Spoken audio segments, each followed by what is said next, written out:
Eu entendo. Eu entendo essa dor que você fala de vó, porque eu perdi minha avó em 2021 também, e eu era extremamente apaixonado na minha avó. Eu fiquei muito mal mesmo nos primeiros meses, mas depois eu entendi que ela tinha cumprido a missão dela, e já tava... a gente não poderia deixar... por mim, eu senti até um pouco de egoísmo deixar ela... Pô, eu quero minha avó aqui, mas estava sofrendo tanto. Você vê a pessoa se definhar, a pessoa que... sei lá, fazia um pão pra você, um bolo, e tá num estágio já que não conseguia fazer mais nada, né? Então é complicado. Vó, só quem tem vó e quem foi próximo à vó sabe isso, né? E ali eu falei assim, olha a estética aqui de novo. Porque ela podia se preocupar com qualquer coisa. Mas se preocupou com o rosto, né? Com o rosto dela. E aí, naquele momento, eu falei, cara, eu preciso rever minhas coisas. Exatamente o que você falou. Tô cada hora num lugar, viajo Brasil, fiz Portugal, Espanha, voltei, tô na corrida, tinha viagem para fora do país, porque a Shop Físio tinha aberto a... Eu também cuidava da parte dos Estados Unidos, da parte científica dos Estados Unidos. Eu teria que ir para os Estados Unidos naquele ano. E aí eu comecei a revisar algumas coisas, só que ontem mesmo uma pessoa falou isso para mim. Ela falou assim, você pensava em todo mundo. Então, quando eu pensava em sair, porque eu queria parar, porque eu não achava justo com a empresa, eu estava vivendo o meu momento de parar. A empresa não, a empresa estava a milhão. Eu pensava em todo mundo, eu pensava na minha equipe, eu tinha uma equipe muito boa comigo, eu pensava nos funcionários da Shop Físio, eu sempre, lógico que ninguém é 100% em lugar nenhum, mas eu sempre tive uma relação muito boa com todo mundo. E eu era a pessoa de link, porque eu fazia Curitiba, então eu estava sempre em Curitiba, eu fazia Mogi Guaçu, eu fazia São Paulo, eu fazia Fortaleza quando tinha Fortaleza, então eu era a pessoa da Shop Físio que estava em todos os lugares e costurando as relações. Uhum. Eu estava com os fornecedores, eu estava com... Você fazia um baita meio de campo ali. E aí eu falava assim, gente, e como que vai ser a hora que eu sair? Então, ali eu comecei a questionar, a gente já estava conversando. No início de 2020, a gente teve uma conversa muito boa, eu e o André, e ali eu decidi com ele que eu ficaria o ano de 2020, cumpriria as coisas que eu tinha para cumprir, mas que talvez 2021 eu não ficaria. Então, já estava meio naquele momento que você está saindo, então não foi um choque muito grande, né? Então, quando veio a pandemia, ele começou, né, todo mundo fez alguns movimentos, e eu fui a primeira pessoa que ele conversou. Certo. E aí, na conversa, ele falou, olha, eu vou suspender seu contrato. Então, eu era... Claro. Ninguém sabia, né? Mas eu não era uma CLT. Sim, eu era uma prestadora de serviço da empresa. Coisas que, se eu não conto, quem me conheceu naquela época... Totalmente achava que você era uma CLT. Achava que eu era uma CLT. E aí, naquele momento, a gente tem uma conversa muito boa também, muito triste, porque claro, era um momento, né, que todo mundo estava muito, muito mexido. E aí, ele fala para mim, ó, daqui a pouco a gente conversa de novo. Aí, naquele dia, eu falei com alguns contatos meus. E eu falei, cara, eu acho que eu não vou voltar, não. Eu acho que daqui para frente eu vou seguir sozinha. Carreira solo. Carreira solo. E aí, naquele momento, pandemia, a gente não sabia o que ia ser. Eu sempre amei eletroterapia. E aí, eu tive um convite da Docs de trabalhar com eles como gerente de novos negócios. Legal.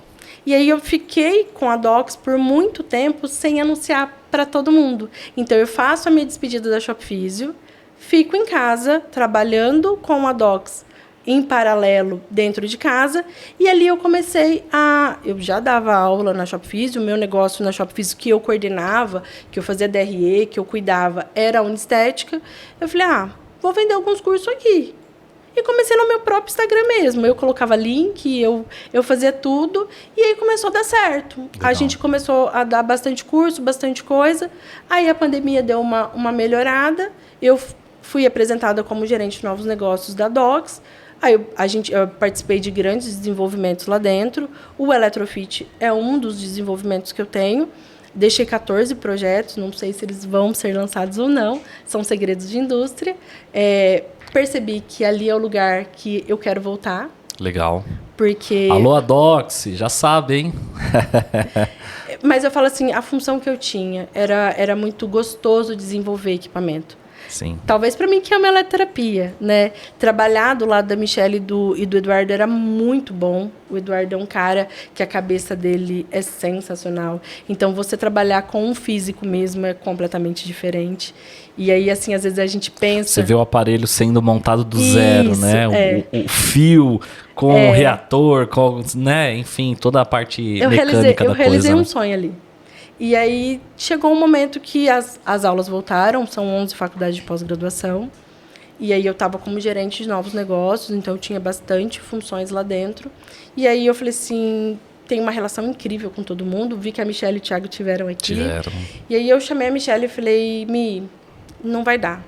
É o meu sonho, que é exatamente isso, né? Eu sempre me posicionei dentro da Shop Physio e da Docs também, como sendo uma funcionária que estava trabalhando muito para realizar os meus sonhos e os sonhos deles também. Sim. E vou falar para você que empreender no Brasil é muito difícil. Pô, pra caramba. E que o momento que eu vivi ali foi uma estabilidade muito boa também. Então, às vezes a gente vê muitas esteticistas naquela luta. Tenho que abrir uma clínica? Não. Se você estiver dentro de um lugar, sendo bem tratado, tendo um bom salário, realizando o seu sonho, eu acho que tá tudo bem também. A gente se cobra muito. É uma possibilidade de você empreender sem ter aquele custo, né? De uma sala. Às vezes tem gente que tem uma clínica, tá com uma sala parada e tal, ou alguns horários vagos, e quer ter uma parceira ali para atender. Às vezes a pessoa já tem uma carteira de cliente e tá sem uma clínica para atender. Sim. Né? Então tem uma opção ali de realizar um atendimento numa sala. E aí ali eu tomei a decisão de, aí sim, carreira solo. Aí eu falei, não, eu vou pro meu sonho, que ia dar aula, que ia ter a minha parte de estudo, e aí dali pra frente... Hoje você dá aula em 11 pós-graduações? 11 faculdades de pós-graduação. Caraca! Então não fica final de semana em casa não também fica. Do mesmo jeito, não né? Fica. Não fica. E me diz uma coisa, além daí você dá as aulas nas pós-graduações, geralmente é dia de final de semana. Isso. E aí na semana, como que é a tua rotina? Você se divide no quê? Você percebeu que é bem difícil? Percebi. Então, hoje a gente tem um instituto de ensino, onde eu dou aula presencial também. Certo. Então, eu tenho quase todos os equipamentos que eu ministro aula de eletroterapia. E aí, a gente tem aulas quase todos os dias. Então, geralmente, segunda, terça, quarta e quinta, eu estou dando aula presencial. Aí Legal. Tem a parte online também, que a gente nunca deixa de fazer. Sim. Que eu também tenho os cursos online. Então, geralmente, a maioria dos temas que eu tenho no online, eu tenho no presencial também. Então, aí a gravação pro online, são suporte para aluno, suporte para aluno, material, exatamente aquela vida doida. Mais as feiras, mais as palestras, que esse ano eu fiz Portugal, que esse ano, os últimos, eu ainda te falei, amigo, você me chamou numa época que foi difícil. Eu fiz Portugal, eu fiz Beauty Fair Portugal, Fortaleza, e aí depois voltou a pós-graduação. Aí eu tive aula em 3 aulas de pós-graduação seguida. Não, e me conta que você foi para Portugal recentemente, Sim. Deu palestra de microagulhamento, um Sim. tema que a gente ama. Como é que é o mercado de estética lá em Nayã? Tem muito brasileiro? É de outras nacionalidades? Como que é? É um mercado... Ali a gente estava quase 90% brasileiros. Certo. Percebi delas uma sede muito grande de conhecimento. Então, eu achei muito legal. É um mercado que está se abrindo, é um mercado muito interessante. E que eu percebo hoje que nós somos referência. Tem muita procura por pessoas para procedimentos estéticos lá? Tem muita procura. E sempre que a procura ela acontece do lado do português, a hora que você fala que você trabalha com métodos brasileiros, que legal. Você aumenta o seu nível.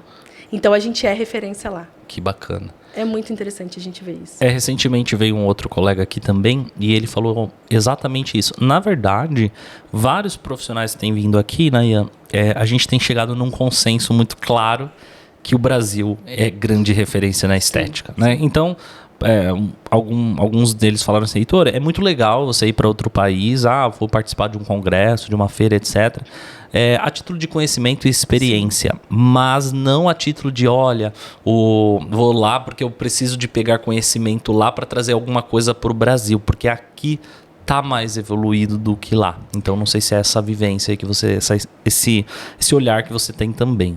Então, vamos lá. Em 2018 eu fiz Portugal, um curso com o Dr. Lenz Satterfield, Ok. microagulhamento. E aí, para mim, foi muito especial, porque eu sempre trabalhei com microagulhamento, sem sangue, sem lesão. Então, eu sempre tive esse olhar de mais cuidado para a técnica. Ok. Nada... Aí, assim, cada profissional Tem uma abordagem. tem a sua abordagem. Existe a via queratinócita, existe a via plaquetária, e cada um sabe aquilo que está fazendo. Segue o jogo. Né? Sabendo por que você está usando a via plaquetária e por que você escolheu a via queratinócita, Tá tudo certo. Tá tudo certo. Só que nesse momento, esse curso em Portugal foi muito especial, mas ele não é português, né? Então foi um curso organizado em Portugal para poucos profissionais, e a gente teve contato com o Dr. Lenz, que é um dos maiores nomes mundiais do microagulhamento. Então, para mim, esse momento foi muito especial. Né? Então, ir para lá. E eu concordo com alguns professores e profissionais que estiveram aqui, que a gente lá é referência. Então, tem muita coisa que, quando você vai fora para buscar, você acaba encontrando muito mais aqui do que lá. Exato. Mas, nesse momento, Portugal, para mim, foi incrível por causa da formação com o Dr. Lenz. No mês seguinte, eu vou para a Espanha para fazer a diplomatura com a professora Patrícia Frois. Só que por que para mim a diplomatura foi muito importante? Na Espanha eu conheço o Curro, que é uma das maiores referências em linfedema do mundo. Que já casa com o seu caso. Com o meu caso, com o que eu vim estudando de lipedema. A gente tinha pouca informação sobre lipedema, então ninguém falava. Então, quando eu conheço o Curro, quando lá na Espanha a gente tem a aula de lipedema, para mim foi muito importante. Porque já vinha com tudo que eu vinha construindo da minha história. Então, quando alguma aluna pergunta para mim, professora, vou fazer um curso lá fora, você acha bacana? Então, vamos entender se realmente é bacana ou não. Quem é que você está indo ouvir lá fora? Vou ser bem sincera. Eu e Nayan não sairia para escutar a palestra da Inayan de Bumbum lá em Portugal. Eu dei essa palestra aqui no Brasil. Sim. Você entendeu meu exemplo? Claro, com certeza. Com certeza. Agora, eu vou para fora para ver outras pessoas falando sobre o assunto de algo que aqui a gente talvez não tenha, aí vale a pena. Aí vale mais a pena. Aí vale a pena. Não, isso é